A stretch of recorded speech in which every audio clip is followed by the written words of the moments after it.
Hi friends, இன்றைக்கி நான் உங்களுக்கு செஞ்சு காணிக்க போகிற ரெசிபி மோத்திச்சூர் லட்டு. இதுக்கு 1 கப் கடலை மாவு, 1 டேபிள் ஸ்பூன் ரவையை பவுடர் பண்ணி ஆட் பண்ணிக்கோங்க. கொஞ்சமாக ஃபுட் கலர் ஆட் பண்ணிக்கோங்க. நீங்கள் எல்லோ கலர், ஆரஞ்சு கலர் எது வேணாலும் ஆட் பண்ணலாம். இப்போது தண்ணி ஊற்றி நல்லா மிக்ஸ் பண்ணிக்கோங்க. உங்களோட கடலை மாவு கட்டி இருந்துச்சுன்னா அதை லேசாக சளிச்சிட்டு இந்த மாதிரி கலந்துக்கோங்க. அது அப்படி ஓரமாக ஒரு 10 நிமிஷம் இருக்கட்டும். இப்போது சுகரும் தண்ணியும் ஒரு பாத்திரத்தில் எடுத்து ஒரு கம்பி பாகு வர்ற வரைக்கும் காய்ச்சி எடுத்துக்கோங்க. இது ஒரு 5லிருந்து 6 நிமிஷம் ஆகலாம். இதுலேயும் ஒரு பிஞ்ச் ஃபுட் கலரும் தேவையான அளவு ஏலக்காய் தூள், குங்குமப்பூ இருந்துச்சுன்னா அதையும் ஆட் பண்ணி நல்லா மிக்ஸ் பண்ணி இதை ஓரத்தில் எடுத்து வச்சுருங்க. ஒரு கம்பி பதம் வந்தோடனே எடுத்து வச்சிட வேண்டியது தான். இப்போ ஒரு சல்லடை மாதிரி அந்த ஸ்பூன் இருக்கும்ல, இல்லாட்டி நீங்கள் பூந்தி கரண்டி இருந்துச்சுன்னா அதை யூஸ் பண்ணலாம்.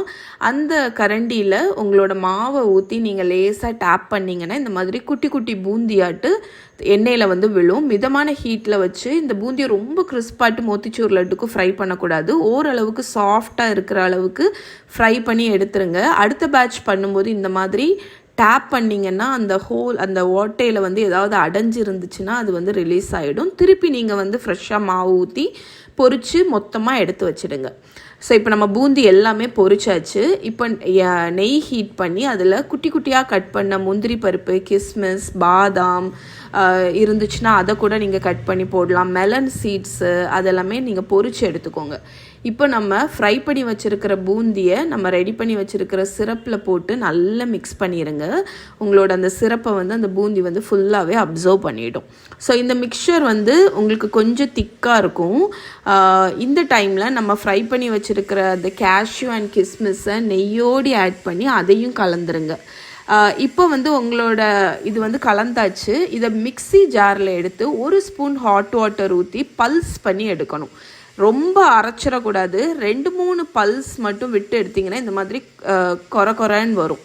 இந்த மாதிரி தான் வரணும். மோத்திச்சூர் லட்டு கொஞ்சம் டெக்ஸ்சர் கொஞ்சம் ஸ்மூத்தாக, கொஞ்சம் ஃபைனாக இருக்கும். அதுக்கு வேண்டி தான் நான் 2-3 பல்ஸ் பண்ணி எடுக்கிறேன். இப்போ உங்களோட கையில் நெய் தடவிட்டு சின்ன சின்ன போர்ஷன்ஸ் எடுத்து லட்டு மாதிரி பிடிச்சி வேணும்னா முந்திரி பருப்போ இல்லைன்னா சாஃப்ரானோ மேலே வச்சு நீங்கள் கார்னிஷ் பண்ணி எடுக்கலாம். அவ்வளோதாங்க, நம்மளோட மோத்திச்சூர் லட்டு ரெடி.